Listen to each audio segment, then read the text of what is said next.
চুরি করেছে, চোরের দোষ নাই, গৃহস্থের দোষ।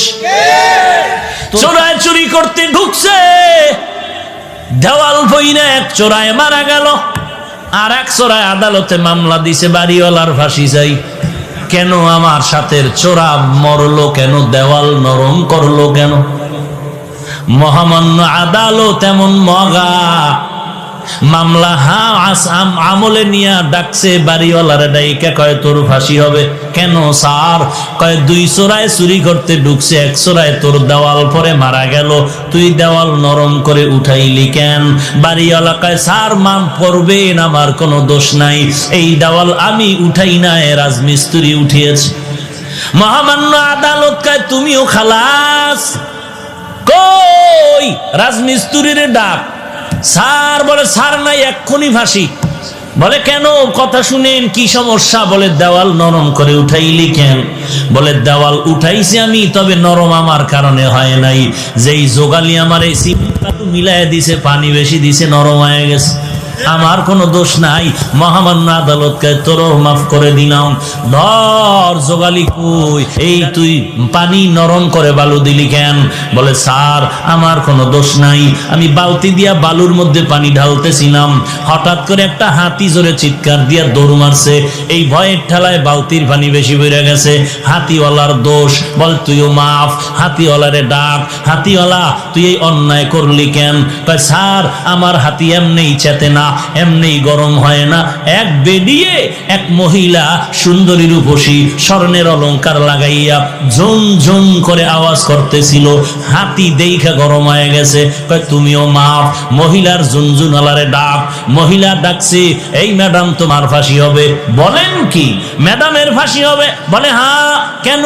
বলে তোমার ঝুনঝুন আওয়াজে হাতি গরম হইছে, চোরায় মারা গেছে। বলে আমার ঝুনঝুন আওয়াজ তো আমি বানাই নাই, এই দোষ সব স্বর্ণকারের। এই আওয়াজ কেন আমার দোষ? বানাইছে কে? স্বর্ণকার। তুমিও খালাস। স্বর্ণকার লাব্বাইক। কেন অস্ত্র বানাইলি এইভাবে আওয়াজ দেনেওয়ালা? স্বর্ণকার এবার তো কোনো দেয়ালে পেট থেকে গেল, এখন আর কোনো জবাব নাই। স্যার কিছু করার নাই, বানাইছি তো বানাইছি। বলে এখন তোর ফাঁসি হবে। বলে কই এর ফাঁসি আমার গলায় আসলো কেন? কি এর ফাঁসি? বলে পরে ফাঁসির পরে জানা যাবে, এখন ফাঁসি হবে। কোনো কথা নাই। কপাল বড় খারাপ, ফাঁসির মঞ্চে যখন স্বর্ণকারের নেওয়া হলো, ফাঁসির মঞ্চে যখন দাঁড়ায় গেল, ফাঁসির মঞ্চে গিয়ে দেখে মারাত্মক সমস্যা, ফাঁসির রশির সাথে গলা মিলে না, রশির ফাঁকা বড়, গলা চিকন। এইবার বলে বাদশা নামদার কি করা যায়? কয় এর গলার সাথে রশি মিলে না, কয় এডারে বাদ দিয়া এই দেশে খুঁজা দেখ যার গলা মোটা, এডারে ঢুকা।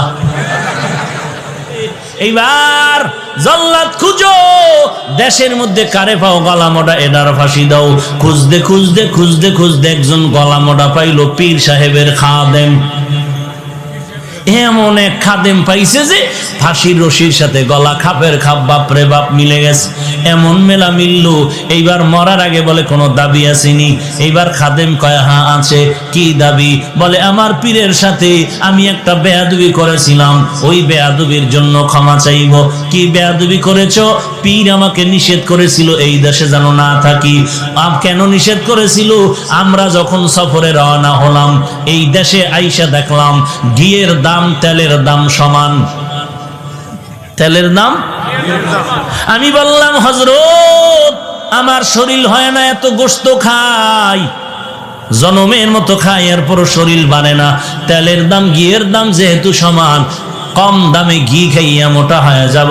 আমার পীর বারবার বলছে এই দেশের ঘি খেয়ে মোটা হইলে বিপদে পড়বি, কেন এত দামি ঘি কেন কম দামে পাইলে খাবো না?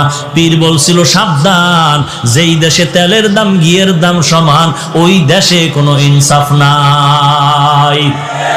যেই দেশে নারী আর পুরুষের দাম সমান, ও দেশে ইনসাফ নাই। যেই দেশে শিক্ষিত শিক্ষিতের মান সমান, দেশে ইনসাফ নাই। পীরের কথা আমি মানি নাই। আমি পীরেরে বললাম হুজুর যত বয়ান দেন ঘি না খাইলে কলিজা ঠান্ডা হবে না। হুজুর আমাকে বলল টের পাবি সময় মতো। এখন তো টের পাবো পাবো ভাব। আমার পীরের একটু খোঁজ করে দেখাও। পীরেরে তালাশ করে আনা হলো। হযরত জি মেহেরবানি করে মাফ করে দেন, মুরব্বির কথা না মানলে এমন কেমনই গজবে পড়া লাগে, এমন বিপদ আইছে, কোথার ফাঁসিয়া আমার গলায় লাগতেছে, কোথায় জানি কি গ্যাঞ্জাম লাগছে, এখন আমারে ফাঁসি দিচ্ছে, সরকার আমারে দাওয়াত দিছে ফাঁসির জন্য। এই বিপদ থেকে বাঁচার উপায় কি? বলে মুরব্বি মানবি জীবনভর? বলে হ্যাঁ মানবো। মুরব্বির সাথে বেয়াদবি আর করবি নি? কয় জীবনও করবো না। কয় এইবারও বাঁচার বুদ্ধি দেই, মরণের জন্য তুই পাগল হয়ে যাবি, তুই বলবি আমাকে তাড়াতাড়ি ফাঁসি দাও, আমারে তাড়াতাড়ি ফাঁসি দাও, এই কথা তোর কথা বন্ধ করবি না, এরপরে যা হওয়ার হবে। এইবার জল্লাদ যখন ফাঁসির মঞ্চে নেয়, খাদেম কয় আমাকে দাও। পীর সাহেব বলে খবরদার, এই খাদেমরে দিবা না, ফাঁসি দিলে আমাকেই দাও। দুইজন আর কিলাকিলি লাগছে ফাঁসি হওয়ার জন্য। সবাই আশ্চর্য হয়ে গেল, এমন কাহিনী তো জমিনের মধ্যে আর হয় নাই। দোনোজন মানুষ মরার থেকে বাঁচার জন্য ফজরের আগে রাস্তায় দৌড়ায়, কথা ঠিক নেই? কিন্তু ফজরের নামাজ 4 রাকাত পড়তে মসজিদে ঢুকে কেমন কপাল পরা চিন্তা করতে পারেন? যে ডাক্তারের কথায় ফজরের সময় রাস্তায় দৌড়ায়, পাশে মসজিদে নামাজ চলে, 4 রাকাত নামাজে মসজিদে ঢুকে না।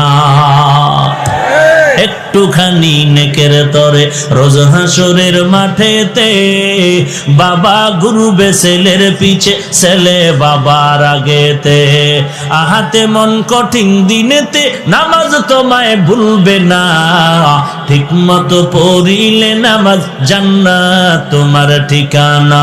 ঘুমের চেয়ে নামাজ ভালো, আর তুমি ঘুমাইও না, ঠিক মতো পড়িলে নামাজ জান্নাত তোমার ঠিকানা।